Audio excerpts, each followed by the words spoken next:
السلام عليكم إخواني أخواتي. اليوم غادي نكشفوا ستار على معطيات صادمة ومستجدات قوية في هذه القضية اللي هزات الرأي العام. قضية المرحوم عبد الله الزاز مول الطاكسي. ملي تنهضروا على الروح عزيزة عند الله تنهضروا على حق اللي ما كيضيعش. فاش كان كيسحب المجرمين بلا الخطة ديالهم كاملة ومكمولة وباللي الظلام غطى على الفعل ديالهم، خرج الخيط الابيض من واحد البلاصة ما كانتش على البال. كاميرات ديال المراقبة اللي كانت بعيدة شادة الشارع من القنت حتى القنت كانت هي المفتاح اللي فك شفرات الغدر. هاد الكاميرا ما كانتش لا ديال محلابه لا ديال حانوت، كانت بمثابه عين العداله اللي ما كتنامش. اخواني اخواتي، الحمد لله ان هاد الكاميرا كانت موجوده.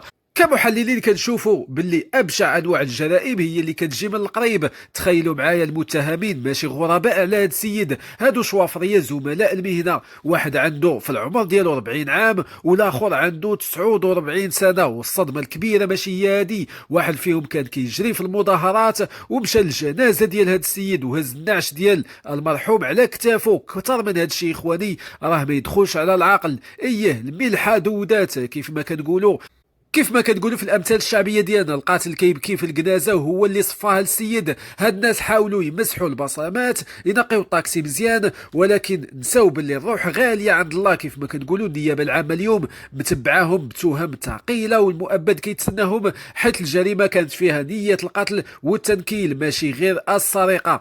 كمحللين ايضا كنطرحوا بزاف ديال الاسئله اللي بطبيعه الحال الشارع العام كيطرحهم. علاش صفاوها ليه؟ واش على قبل الفلوس؟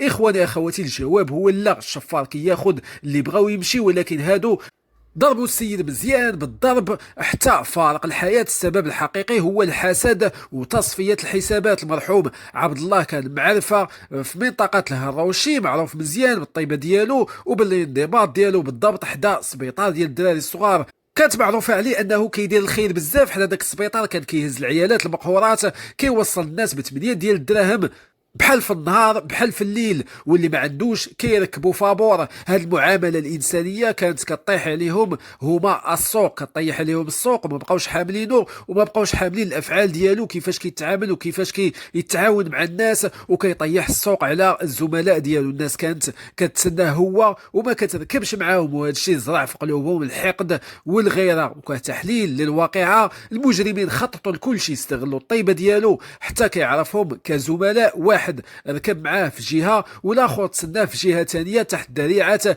غادي نبدل مع الشريك ديالي. عبد الله بنيته الصافيه هزهم بجوج حيت شوافريه بحالو وكان كيسحب بانه غادي يوصلهم. جروا لواحد البلاصه اللي بطبيعه الحال كانت خاويه، عباره عن خلا الضوء فيها مقطوع والبوله طافيه، وبطبيعه الحال هذه مكان مناسب باش ينفذوا الجريمه ديالهم. تم تحولوا الوحوش، ما خنقوه ما قاموا بالذبح ديالو، بقاو عليه بالدقان وبالضرب المفضي للموت. حيت بالنسبه لهم عبد الله كان كيهدد الحرفه ديالهم بقناعته وزهده، وهما بغاو يفرضوا القانون ديالهم ديال الشناقه اللي ما كيرحمش. وبطبيعه الحال اللي كيزيد يمرض في الخطر هو داك الصديق اللي كان معاه، يعني في العمر ديالو 30 سنه. فاش سولوه التحقيق قال لهم كان ظلام وما شفت والو.